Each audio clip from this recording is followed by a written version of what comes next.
नमस्कार,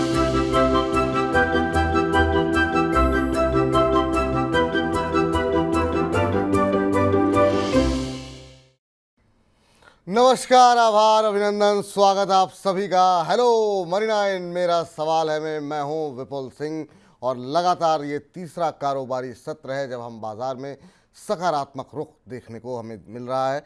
और आज की बात करें तो जो इंट्राडे हाई था उसी पर बाजार खुला, 22,447 पे खुला, 22,447.55 वही इसका इंट्राडे हाई रहा। हालांकि एक समय बाजार थोड़ा फिसला था और 22,355 का लो बना, लेकिन अभी वहां से 40-50 अंकों की रिकवरी 22,407 का स्तर देखने को मिल रहा है। करीब 0.25% की मजबूती इस समय निफ्टी के अंदर देखने को मिल रही है। एडवांस डिक्लाइन रेशियो पूरी तरीके से बुल्स के फेवर में दिखाई दे रहा है। 1631 शेयर ऐसे हैं NSE पर जिनमें की बढ़त देखने को मिल रही है और 810 शेयरों में गिरावट देखने को मिल रही है। दबाव देखने को मिल रहा है आज फार्मा शेयरों में, तो उसके चलते हम देख रहे हैं सन फार्मा 3.25% डाउन है। इसके अलावा निफ्टी के जिन शेयरों में दबाव देखने को मिल रहा है उसमें हिंडाल्को, M&M, रिलायंस के शेयर देखने को मिल रहे हैं। मजबूती देखने को मिल रही है Bharti Airtel, Grasim, HCL tech, HUL और नेस्ले के अंदर। सवाल बड़ा ये कि अब यहाँ से बाजार की जो 3 दिवसीय यात्रा रही है सकारात्मक, क्या वो कंटिन्यू रहेगी और क्या फिर से बाजार में नए हाई बनते हुए दिखाई देंगे, या अभी भी कॉशियस होकर के, थोड़ा सतर्क होकर के, थोड़ा अलर्ट होकर के चलने की आवश्यकता है। इन्हीं तमाम पहलुओं पर बातचीत करेंगे, आपके प्रश्नों के उत्तर देंगे और बजिंग स्टॉक्स पे बातचीत होगी। वाक्य IPO है में आज से एक नया IPO खोल रहा है, उस पर बातचीत होगी और साथ ही साथ आखिर में चुन चुन के का हमारा खास सेगमेंट तो होगा ही होगा। तो लगातार बने रहिए 1-1.25 घंटे हमारे साथ। और सबसे पहले रूबरू करा देते हैं हमारे आज के खास मेहमान से आपको। हमारे साथ आज मार्केट एक्सपर्ट संतोष सिंह जी जुड़ चुके हैं। संतोष सर, बहुत बहुत स्वागत है आपका आज के इस कार्यक्रम में। और जिस तरीके की स्थिति देखने को मिल रही थी सर, ऐसा लग रहा था कि बाजार पता नहीं कहाँ जाएगा, लेकिन शुक्र हो इजराइल और इराक का कि आपस में उतनी भयावह स्थिति नहीं बनी जितनी लोग कल्पना कर रहे थे। ये 3 दिन की रैली को कैसे देख रहे हैं आप सर, और क्या उम्मीद करें कि अब ये थोड़ी सी कंटिन्यू होती हुई दिखाई देगी, या अभी आप बाजार में अलर्ट रहने की ही सलाह को कायम रखेंगे? नमस्कार Vipul ji, thank you for having me on your show. देखिए, मुझे लगता है कि जो इसमें रेजिस्टेंस आएंगे निफ्टी के ऊपर, जो कि अपना अर्निंग सीजन्स भी चल रहे हैं और उसके अंदर जो है बहुत सारी चीज़ें देखने को मिल सकती हैं। तो 22,500 ये काफ़ी इम्पोर्टेंट लेवल होंगे। 22,500 के ऊपर अगर निफ्टी निकलता है, क्लोज होता है, तब निफ्टी के लिहाज से ऊपर की दिशा हमको देखने को मिलेगी। फिर सब्सटेंशियल राइज हो सकते हैं। साथ ही अगर आप देखें कि जो है, जो नंबर्स देखना बहुत ज़रूरी होगा कि कैस किस तरह से हमारे क्वार्टरली रिजल्ट्स आ रहे हैं। जैसे कि अभी तक जो नतीजे आए हैं, कहीं निराशा कहीं अच्छी। रिलायंस इंडस्ट्रीज उतने अच्छे नतीजे नहीं आए, HDFC बैंक के नतीजे उतने अच्छे नहीं आए। तो इन चीज़ों को थोड़ा सा देखना पड़ेगा कि किस तरह से मार्केट उन चीज़ों को ले रहा है और रेजिस्टेंस पर किस तरह से रिएक्ट कर रहा है। डेफिनेटली टेंशन जो था युद्ध को लेकर इजराइल और ईरान के बीच, वहां पर जरूर कुछ न कुछ जो है नरमी देखी गई है दोनों पक्षों के द्वारा। तो वो एक राहत का विषय है पूरे बाजार के लिए। कमोडिटी एज ए होल, जो एनर्जी प्राइसेस हैं, थोड़े कूल ऑफ हुए हैं। जो येलो मेटल या फिर कह लें कि प्रेसियस मेटल हैं, वहां पर कुछ कूल ऑफ देखने को मिला है कि, और ये सारी चीजें दर्शा रही हैं कि कहीं ना कहीं टेंशन जो है वो कम होते हुए दिख रहा है। तो हमें नज़र बना के रखनी है कि कौन से अच्छे स्टॉक्स हो सकते हैं, कहाँ चुनें स्टॉक को, कहाँ पर जो है अपने आप को सुरक्षित रखें, वो काफ़ी इंपॉर्टेंट होगा देखना।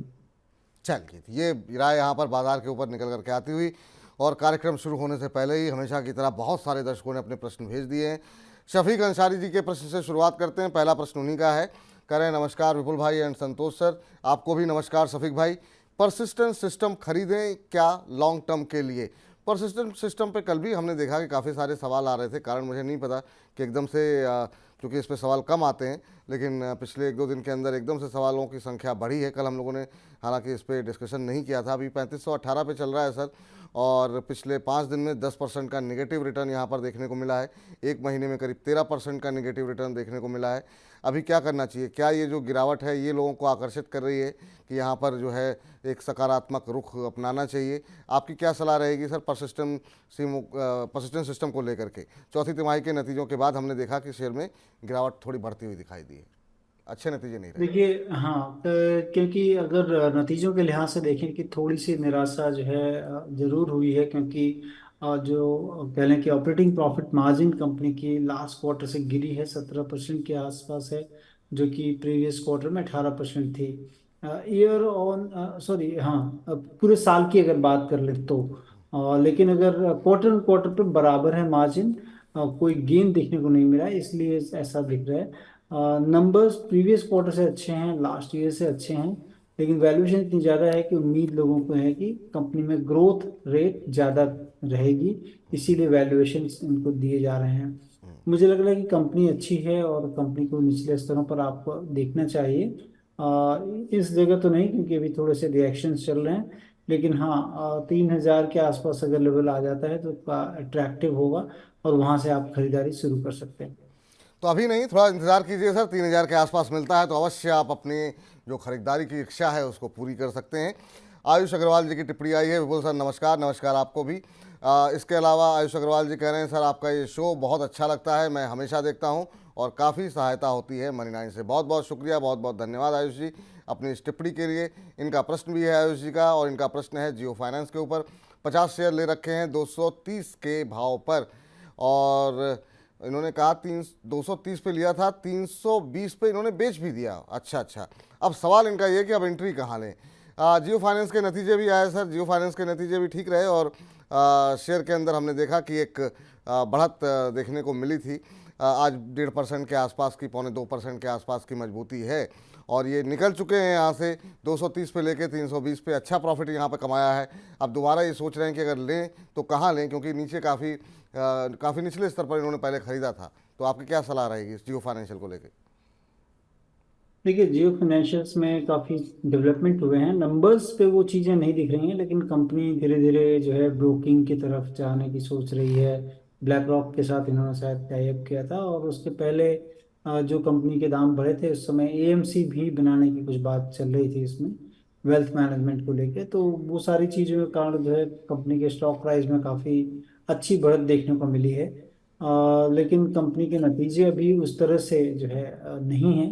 फ्यूचर जो है की तरफ मार्केट देख रहा है शायद, जिसके कारण की कंपनी को करंट मार्केट पर काफ़ी बड़ा वैल्यूएशन दिया जा रहा है।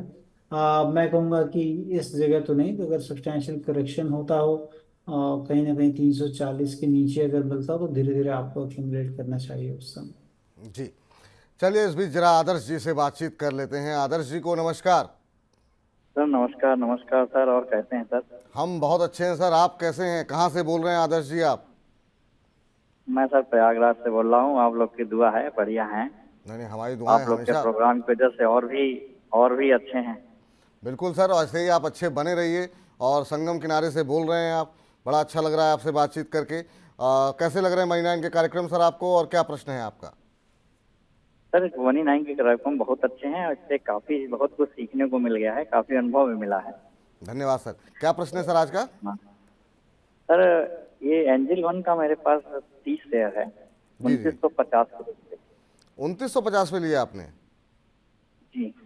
अच्छा, कब लिए थे सर आपने? तो हमने लिया था अभी, हमको लग रहा है हो गया 15 दिन। हमेशा कोशिश ये किया कीजिए कि जब खरीदें कोई भी शेयर तो ये देख लें कि कहाँ खरीद रहे हैं। अब आपने बिल्कुल 3,000 के आसपास कहा ही है, 2950 पे आपने खरीद लिया। नतीजे भी अच्छे रहे, शेयर में मूवमेंट भी अच्छा रहा है, लेकिन अब थोड़ी सुस्ती आ रही है क्योंकि काफ़ी चल चुका है शेयर। पिछले अगर 6 महीने की बात करें तो 27-28% का रिटर्न इस शेयर ने दिया है। साल भर में करीब 131-132% का रिटर्न दिया है। अब जरा पूछते हैं कि यहाँ पर अभी हाल फिलहाल में तो 3,000 का जो लेवल लिया था गया था, और उसके बाद से करेक्शन मोड पे है। अभी पूछते हैं यहाँ पर क्या भाव देखने को मिल सकते हैं। सर क्या सलाह रहेगी इनके लिए? इन्होंने 2900 के भाव पर, 2950 के भाव पर लिए हुए हैं। उनकी खरीद से करीब 100 रुपये नीचे आ चुका है एंजल वन। जितने भी मंथली डेटा आए या फिर इनके जो क्वार्टरली रिजल्ट रहे वो अच्छे रहे हैं, लेकिन शेयर में काफ़ी अच्छी खासी मूवमेंट आ चुकी है पहले ही एक साल के अंदर। देखिए, काफ़ी अच्छा मूव जो है स्टॉक में आ चुका है, और जो स्टॉक में करेक्शन इन द वे है, लेकिन कंपनी के नतीजों को अगर आप देखेंगे तो काफ़ी अच्छे नतीजे हैं। और मुझे लगता है ये फास्टेस्ट ग्रोइंग जो कह लें broking firm in India, one of the fastest है, और टॉप जो टायर में है। कंपनी अच्छी है, मुझे लगता है कि होल्ड करके रखना चाहिए। कंपनी के स्टॉक प्राइस में जो करेक्शन है हो सकता है ट्रांजिटरी इन नेचर हो, क्योंकि अगर इंडियन स्टॉक मार्केट का जो दायरा अगर बढ़ता है तो सबसे पहला जो बेनिफिशियरी होते हैं वो ब्रोकिंग फर्म होते हैं, एक्सचेंजेज होती हैं, या फिर डीमैट वाली जो कंपनियां हैं, सीडीएसएल हो, एनएसडीएल हो, ये लोग होते हैं। तो और उसी जगह प्लेस्ड है, काफ़ी फास्टेस्ट ग्रोइंग कंपनी है। नतीजे भी अच्छे रहे हैं, लेकिन स्टॉक में थोड़ा करेक्शन मोड में है। अब मुझे लगता है कि कुछ दिनों बाद फिर से ये अपनी ट्रेजेक्ट्री पे जाएगा, और हो सकता है कि 3,500 से 4,000 तक के भाव वापस देखने को मिले। ठीक, चलिए जितेंद्र बेड़ा जी का सवाल ले लेते हैं। सर कह रहे हैं कि मेरा क्वेश्चन भी ले लो। मेरा नाम जितेंद्र है सर, और कॉन्कोर के ऊपर इनका प्रश्न है कि 49 शेयर लिए हुए हैं 1,004 रुपये में, 6 महीने ये होल्ड कर सकते हैं। अब ये जानना चाह रहे हैं कि मुझे होल्ड करना चाहिए या फिर मुझे यहाँ पर एवरेज करने की क्या कोई सलाह है क्या आपकी। तो कॉन्कोर अभी चल रहा है 955 के भाव पर, और इन्होंने लिए हुए हैं 1,004 के भाव पर, तो थोड़े से नुकसान में है। एवरेज करना चाह रहे हैं सर, करंट भाव पे क्या एवरेज करना चाहिए या फिर अभी थोड़ा वेट करना चाहिए। आज 1% की तेज़ी देखने को मिल रही शेयर में अंदर। देखिए, मुझे लग रहा है कि करंट भाव पर ना लें, थोड़ा सा वेट कर लें करेक्शन का। कंपनी अच्छी है, वेल प्लेस्ड है। इंडिया में लॉजिस्टिक जो है वो काफ़ी बढ़ने वाला है और अच्छी तरह से बढ़ेगा।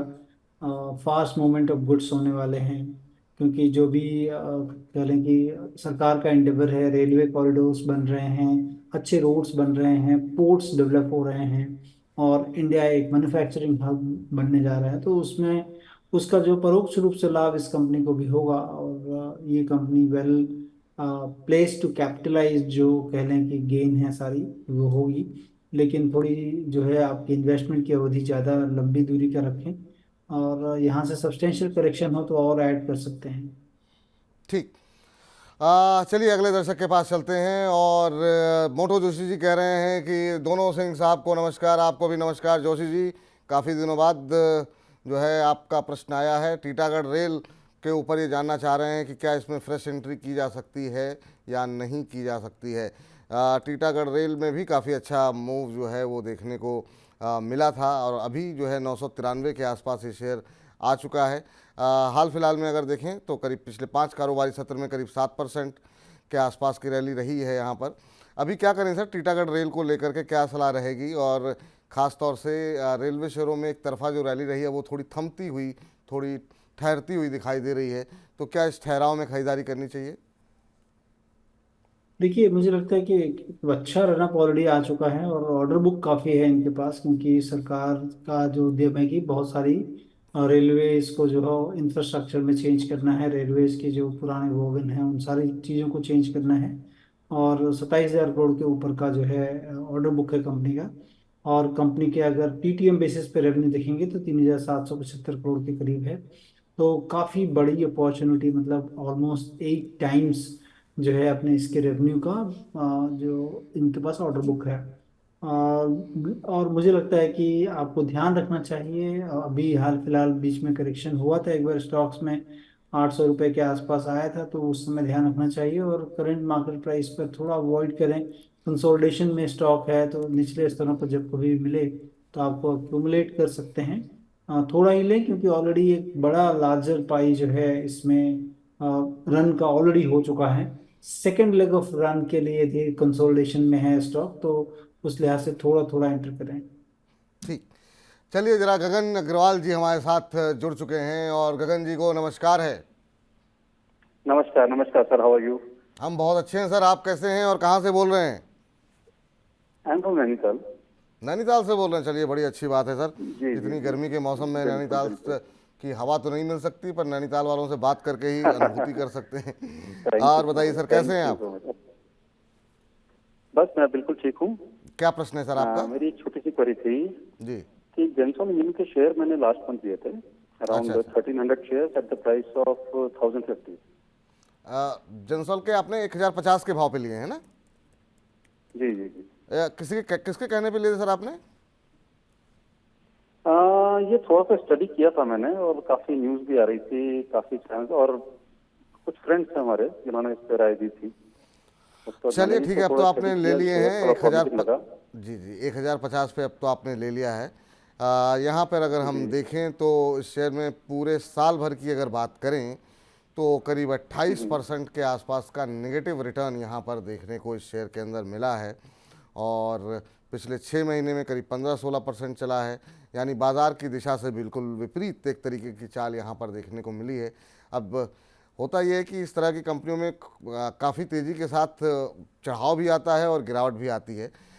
चलिए पूछते हैं यहाँ पर क्या सलाह रहेगी। सर, कुछ दिन पहले ही यहाँ पर लगातार 5 दिन अपर सर्किट लगता हुआ दिखाई दिया। अब जो है आज भी अपर सर्किट लगा हुआ है लेकिन इनकी खरीद के नीचे है। क्या सलाह रहेगी जेंसॉल इंजीनियरिंग को लेकर के? देखिए, ये सोलर ईपीसी में बिजनेस में है, कंसल्टिंग करती है कंपनी और 1000 करोड़ के करीब का ईपीसी बिजनेस ऑर्डर बुक है।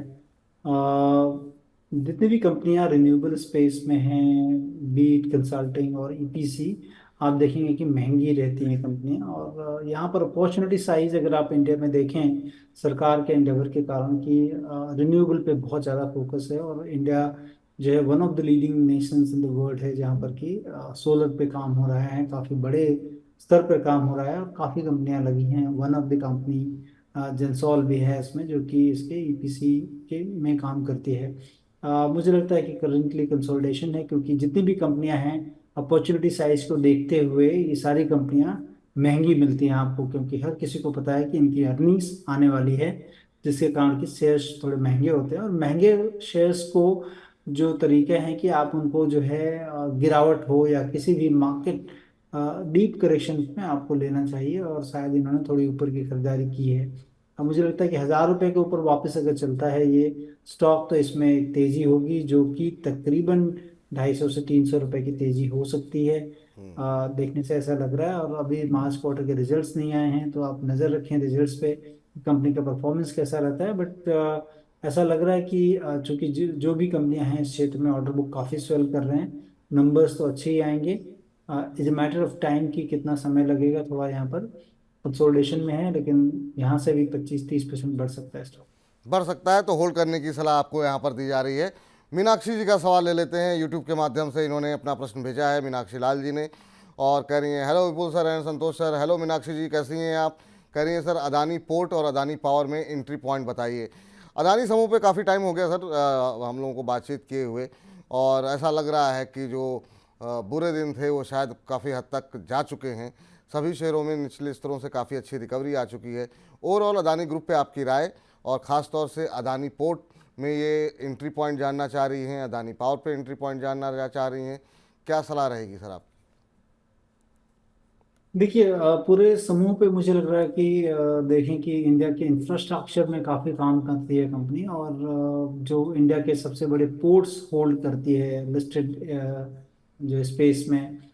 तो मुझे लगता है कि इसमें आपको बना के रखना चाहिए, पोजीशंस लेनी चाहिए। करंट मार्केट प्राइस पे थोड़ा ही लें, लेकिन कोई भी गिरावट का वेट करें, क्योंकि मार्केट जो है थोड़ा सा जो है डाइसी है, नंबर्स सब आ रहे हैं, और इसलिए थोड़ा ही लें, 10-15% लें इस जगह पे। लेकिन अगर गिरावट होती है तो लेना चाहिए, क्योंकि अडानी ग्रुप की सबसे बड़ी कैश काउ कंपनी, जहाँ पे कैश जनरेशन ज़्यादा है, वो यही कंपनी है। सबसे ज़्यादा पैसे कमा के अडानी ग्रुप को आज के दिन में यही दे रही है। सारी दूसरी जितनी भी कंपनियां हैं वहाँ पर फ्यूचरिस्टिक मॉडल है कि बाद में कमाई आएगी, क्योंकि एक्सपेंशंस हैं। ये कंपनी मौजूदा भाव पे कमा रही है, जो मौजूदा बिजनेस है। जहाँ तक अडानी पावर की बात है तो मुझे लगता है कि वो कंपनी भी अच्छा कर रही है, और पिछले दिनों काफ़ी अच्छे रिटर्न्स रहे हैं। लेकिन आपको थोड़ा वेट करना चाहिए। मुझे लग रहा है कि करंट मार्केट प्राइस पर ना लेकर थोड़ा सा वेट करेंगे तो हो सकता है कि आपको सस्ता मिले, क्योंकि मार्केट जिस जगह पे है, कुछ दिनों पहले अगर आप देखें तो तकरीबन 100 रुपये नीचे मिल रहा था। तो कंसोलिडेशन में जब कभी भी नीचे ब्लिफ आती है तब आपको ध्यान रखना चाहिए। वैसे मेरी पसंद जो है, अगर इन पूरे अडानी ग्रुप की बात कर लेंगे, तो जैसे आप ग्रुप के बारे में बता रहे थे, जी। तो अडानी पोर्ट मेरी काफ़ी पसंद है, और अंबुजा सीमेंट जो है इनकी एक कंपनी है, वो मुझे काफ़ी पसंद है। दूसरा अगर आप देख लें तो जो फ्यूचरिस्टिक मॉडल है इनका, वहाँ पर जो अडानी ग्रीन कह लें या अडानी टोटल गैस है, लेकिन वैल्यूएशन बहुत ही एग्जूबरेंटली हाई है। तो वहाँ पर भी निचले स्तरों पर थोड़ा थोड़ा लें, बहुत ही पोर्टफोलियो में 5% से ज़्यादा जगह न लें, क्योंकि वैल्यूएशन काफ़ी महंगे हैं इन सारे शेयर्स के। ठीक, चलिए जरा सुजल क्रिएशन जी कह रहे हैं sir I am new please suggest which stocks I have to buy for 5 years। Please sir take my question, please please please. चलिए सुजल जी, थोड़ा सा आपको इंतज़ार करना होगा। अब आप नए निवेशक हैं तो थोड़ा पूरा कार्यक्रम देखिए। कार्यक्रम के अंत में हमारा एक खास सेगमेंट होता है चुन चुन के, उसमें जो हमारे एक्सपर्ट होते हैं बहुत मेहनत से बहुत रिसर्च निकाल के 1-2 शेयर रिकमेंड करते हैं, तो आप शुरुआत वहाँ से कर सकते हैं। तो आप थोड़ा सा वेट कीजिए कार्यक्रम के समाप्त होने का, ये सलाह आपके लिए निकल करके आती हुई। और इस बीच हमारे साथ राजन जी हैं। राजन जी नमस्कार। नमस्कार सर। नमस्कार राजन जी, कैसे हैं? सर एकदम बढ़िया, first class sir. First class. कहाँ से बोल रहे हैं? सर दिल्ली से। दिल्ली से बोल रहे हैं, बहुत अच्छी बात है। तो आप बड़े राजन हैं कि छोटा राजन? सर छोटा राजन। चलिए बहुत अच्छी बात है। क्या सवाल है सर? सर मैंने जेके टायर के शेयर लिए रखे हैं 412 के रेट में। 412 के रेट पे आपने लिए हुए हैं जेके टायर? हाँ जी। अच्छा, और क्या नज़रिया है आपका सर, कितने समय तक होल्ड कर सकते हैं इसे? सर मैं 6 महीने तक होल्ड कर सकता हूँ सर। 6 महीने तक होल्ड कर सकते हैं। अभी 1.5% नीचे है, 406 407 का भाव यहाँ पर देखने को मिल रहा है और आपकी खरीद से 5-6 रुपये नीचे चल रहा है। चलिए आप पूछते हैं यहाँ पर संतोष जी से कि क्या सलाह यहाँ पर निकल करके आएगी, क्योंकि पिछले 1 महीने में थोड़ा सा निराश किया है। 3-3.5% के आसपास का नेगेटिव रिटर्न यहाँ पर देखने को मिला है। सर ये जो सुस्ती देखने को मिल रही है जेके टायर के अंदर और अपने हाई से अब धीरे धीरे करके करेक्ट हो रहा है, क्या सलाह रहेगी आपकी? और अभी मतलब क्या भविष्य आपको दिखाई दे रहा है टायर इंडस्ट्री को लेकर के? देखिए ऑटो इंडस्ट्री में काफ़ी हमने बूम देखा है, तो अगर ऑटो इंडस्ट्री बूम कर रही है तो टायर भी एंसिलरी कंपनीज हैं उनको भी काम रहेगा। और टायर की जितनी कंपनियां काफ़ी केपेक्स किया है उन्होंने हाल फिलहाल में। अ, अगर आपका ट्रेड चूंकि काफ़ी कम दिनों का नज़रिया है तो मुझे लगता है कि 402 से लेकर 390 के बीच में काफ़ी क्रूशियल सपोर्ट्स लेवल्स हैं, काफ़ी मल्टीपल सपोर्ट लेवल हैं। तो 390 के नीचे अगर स्टॉक निकल जाता है तो आप एक पॉलिसी बनाएं कि निकल जाएं, आप भी निकल जाएं, क्योंकि जो करेक्शन सेट इन हुआ है अभी स्टॉक्स में वो कहीं भी थमता हुआ नज़र नहीं आ रहा है। तो ये आप स्ट्रैटेजी पहले बना लें। दूसरी चीज़ की चूँकि नंबर्स इनके अच्छे रहे हैं और लगातार जो है, और इस साल काफ़ी अच्छा रहा है इनका। लास्ट क्वार्टर थोड़ा सा डिसमल परफॉर्मेंस था प्रीवियस क्वार्टर से, तो इस क्वार्टर अगर अगर थोड़ा सा नंबर ठीक होता है तो मुझे लगता है कि उस समय 390 रुपये नहीं तोड़ना चाहिए। इसीलिए मैं कह रहा हूँ कि 390 का एक स्ट्रिक्ट स्टॉप लॉस लगा के बने रह सकते हैं। जी चलिए इस बीच आगे बढ़ते हैं। और हमारे एक दर्शक हैं, उन्होंने कहा कि सर TTML क्यों भाग गया है? उषा जी कह रही हैं कि मैंने TTML के शेयर ले रखे हैं 94 रुपये पे। तो TTML पे काफ़ी सारी प्रतिक्रियाएं यहाँ पर आती हुई दिखाई दे रही हैं, तो इसको ज़रा डिस्कशन में ले लेते हैं। आज शानदार मूव देखने को मिल रहा। भागा क्यों सर, ये तो मुझे भी नहीं पता। मैं ढूंढने की कोशिश कर रहा था लेकिन मुझे कारण पता नहीं चला। हालांकि हमने सोचा था कि इसको आज जो है बजिंग स्टॉक्स में डिस्कस करेंगे, लेकिन कोई कारण नहीं मिला, कोई खबर मुझे उस समय मिली नहीं यहाँ पर। आज काफ़ी शानदार है रैली है, इवन जो है बाकी जो है शेयरों के मुकाबले काफ़ी शानदार मूव देखने को मिला। सर 10% के आसपास ऊपर कामकाज कर रहा है, रीज़न नहीं पता। हालांकि टेलीकॉम पैक्ट में खरीदारी है, भारतीय एयरटेल भी आज काफ़ी भागा हुआ है। आप कैसे देख रहे हैं सर TTML को? क्या अगर आपके पास कोई वजह हो, जानकारी हो, खबर हो तो हमारे दर्शकों को थोड़ा अवगत कराइए।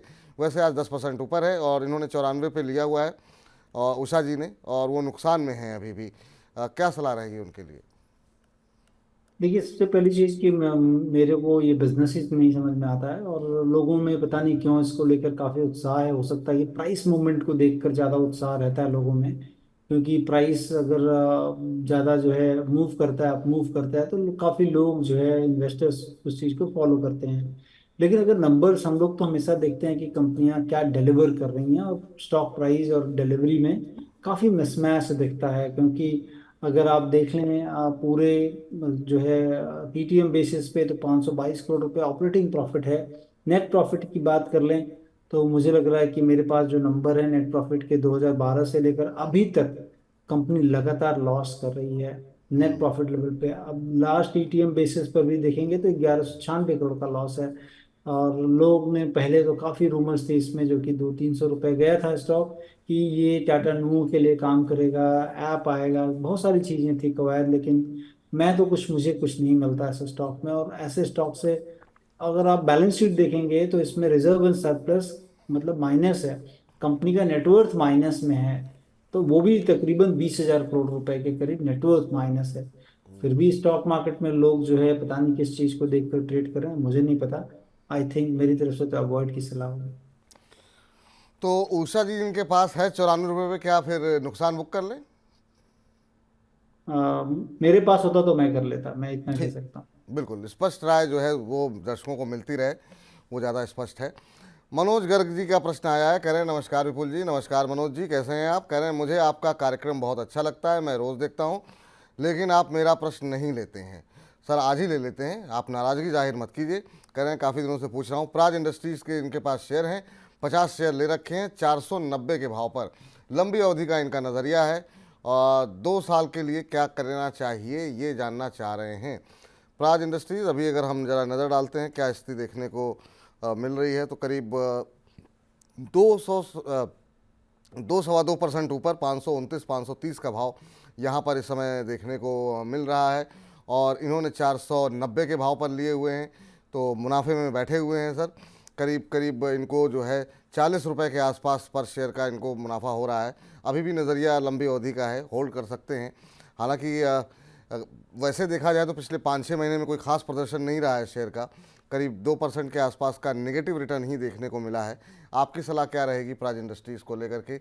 नज़रिया 2 साल का है।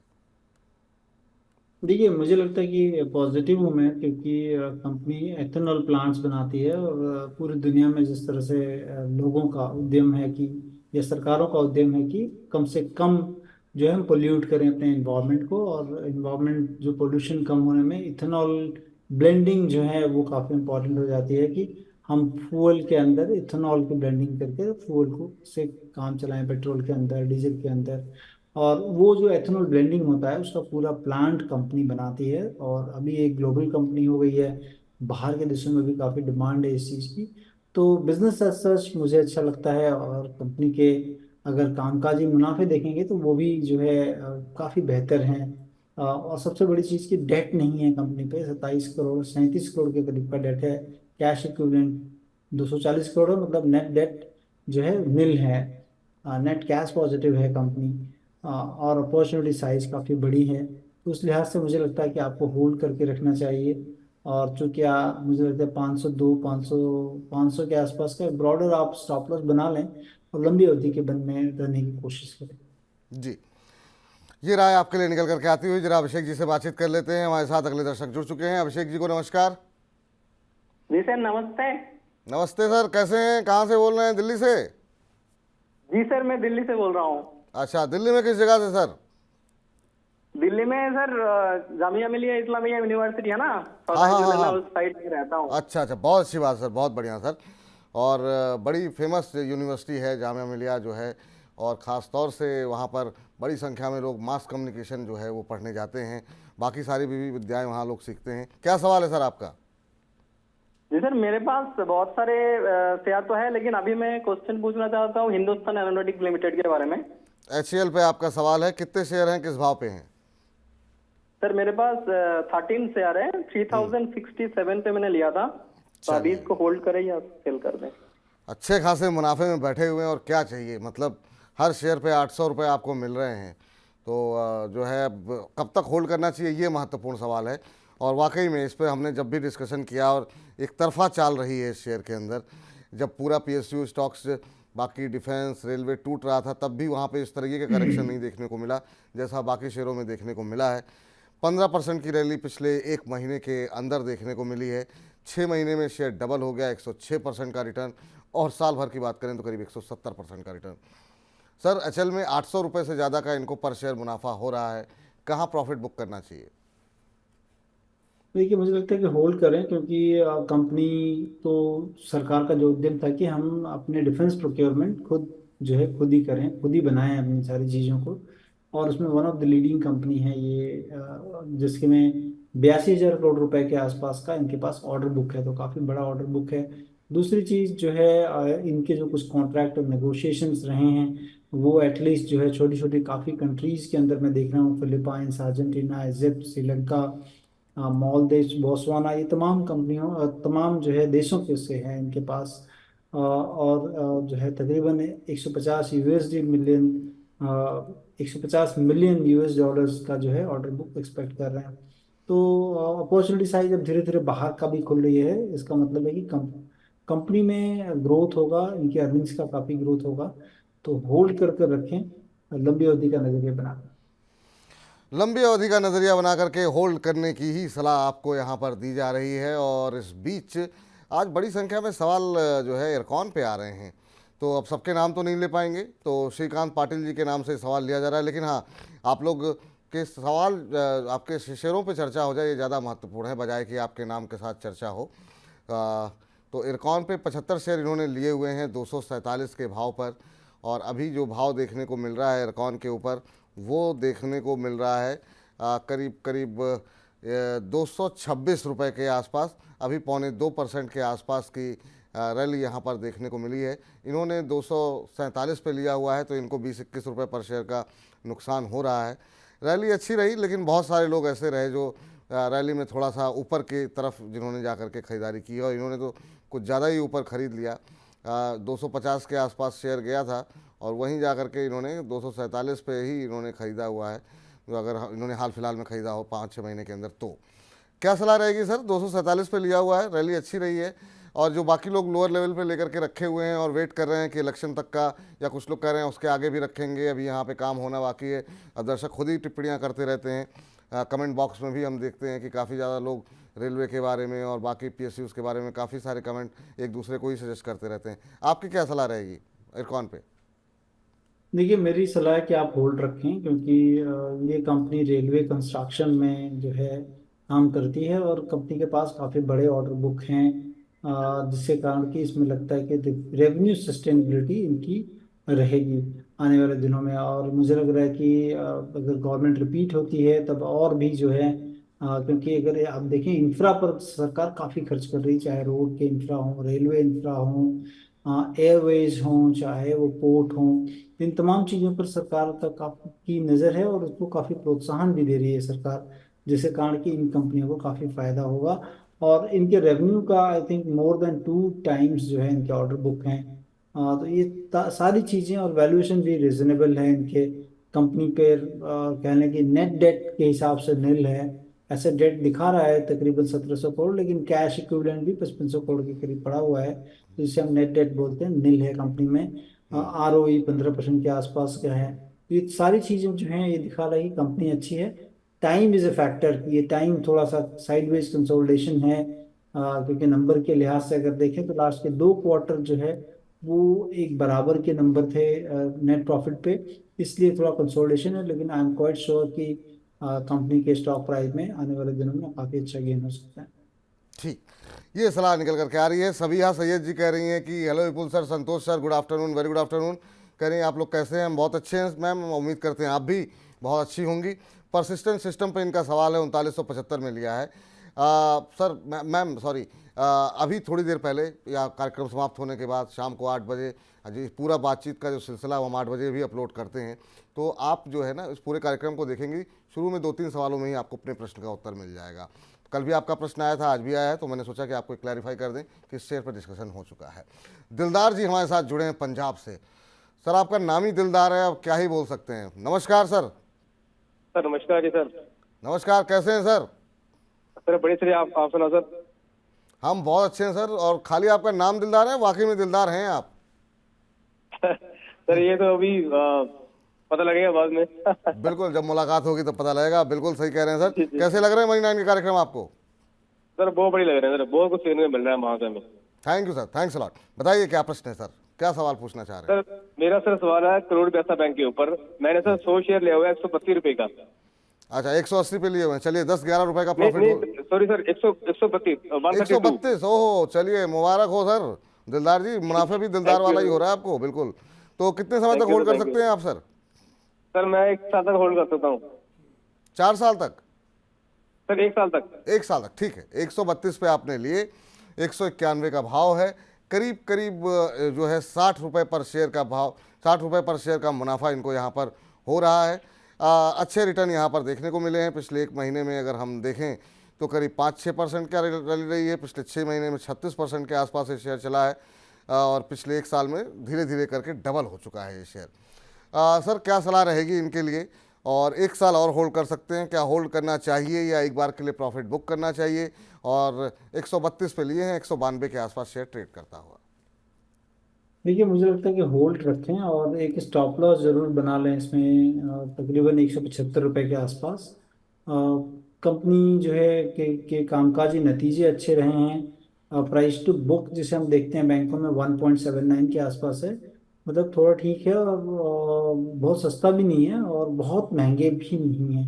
लेकिन run rate of the profit जो है वो काफ़ी अच्छा रहा है, at least more than 30% TTM basis पे रहा है।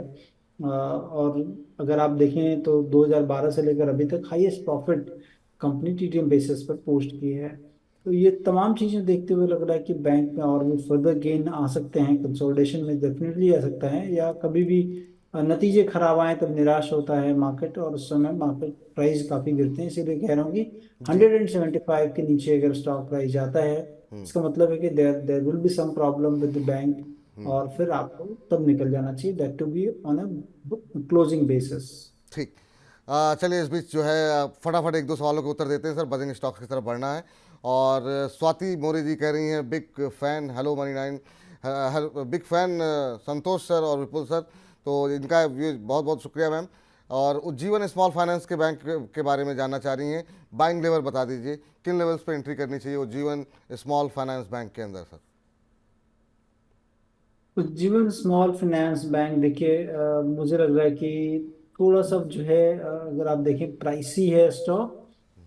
उसका कारण है कि कंपनी में काफ़ी अच्छे गेन लास्ट के 1.5-2 सालों में हुए हैं। थोड़ा प्राइसी है। तो मुझे लग रहा है, और बैंक अच्छा काम कर रही है अभी काफ़ी, मतलब फाइनेंस स्मॉल फाइनेंस बैंक में Equitas, Ujjivan, AU small finance bank, ये कंपनियां हैं जो कि काफ़ी अच्छे रन रेट है इनके प्रॉफिट का। AU एकदम डिफरेंट लीग में है, क्योंकि वहाँ पर ग्रोथ काफ़ी ज़्यादा रही है और काफ़ी स्टेबल स्ट्रॉन्ग ग्रोथ है उसमें। इस कंपनी में मैं कहूँगा कि आप होल्ड करके रखें, और आने वाले दिनों में हो सकता है कि आपको 70 से 80 रुपये देखेंगे तो मिलेंगे, लेकिन that to on a longer term basis. ठीक। सर, हमारे एक दर्शक हैं, वो जानना चाह रहे हैं इरेडा के बारे में, और इरेडा हो NHPC हो, इन दोनों पे ही हम आपकी टिप्पणी जानना चाहेंगे, क्योंकि सबसे ज़्यादा सवाल इसी पर लगातार आ रहे हैं। करें, इरेडा का फ्यूचर कैसा लग रहा है, और साथ ही साथ NHPC को लेकर के अभी क्या रणनीति होनी चाहिए, क्योंकि लंबा समय हो गया कंसोलिडेशन, 90-88 से लेकर के 91-92 के बीच में शेयर का पिछले 5-15-20 दिन से 1 महीने से जो है ट्रेड करता हुआ दिखाई दे रहा है। देखिए, इरेडा जो है वो काफ़ी महंगा शेयर है, और मैं बार बार इस चीज़ की कवायद करता हूँ कि महंगे शेयर्स से आपको थोड़ी दूरी रखनी चाहिए, क्योंकि वो हो क्या सकता है कि एक साइडवेज कंसोलिडेशन जाए जब तक अर्निंग पिक नहीं करे, क्योंकि लोगों को उम्मीद है कि रिन्यूएबल सेगमेंट में ये कंपनी का अच्छा काम करेगी। कंज्यूमर फाइनेंस की बात चल रही थी बीच में इरेडा को लेकर, जिसमें कि हमने काफ़ी बड़ा मूव देखा था, लेकिन अब कंसोलिडेशन में है। अगर पहली चीज, अगर मैं होता तो मैं तो स्टॉक खरीदता नहीं, मेरे पास होता तो मैं अपॉर्चुनिटी देखता, कि क्योंकि महंगा शेयर है कि मैं कहाँ लेकिन पर सर, एक लगता है चीज़ आपसे जानना एलिजिबल। समझना चाहेंगे यहाँ पर, नतीजे काफ़ी शानदार रहे हैं, और नतीजों के बाद कल अच्छी खासी रैली यहाँ पर देखने को मिली। आज ज़रूर थोड़ा सा 1-1.5% नीचे है, पर कल काफ़ी ज़्यादा तेज़ी की रफ्तार देखने को मिली। तो क्या नतीजों को ध्यान में रख करके कोई पोजीशन बनाई जा सकती है क्या, या अभी भी आपको महंगा लग रहा है? नहीं, नतीजे भी अगर आप देखें बिपुल जी, तो लास्ट क्वार्टर से नतीजे में कोई चेंजेस नहीं आया है। लास्ट क्वार्टर 336 करोड़, इस क्वार्टर 337 करोड़ है। तो लास्ट क्वार्टर से मोमेंटम एकदम डाई डाउन हो गया, एकदम बराबर पे आ गए हैं। लास्ट ईयर से आप देखेंगे तो आपको काफी अच्छा दिखेगा, लेकिन लास्ट ईयर से इस बार जो गेन हुआ है वो गेन प्रीवियस क्वार्टर से मेंटेन नहीं है। मतलब जो गेन था वो मोमेंटम आपको एकदम स्लो हो चुका है ऑलरेडी, और स्टॉक काफी महंगा है। तो ये दो चीजों का होना एक साथ जो है वो कहीं ना कहीं दर्शाता है कि स्टॉक में करेक्शन हो सकते हैं, या फिर जो है साइडवेज रहेगा स्टॉक। ठीक। और NHPC सर?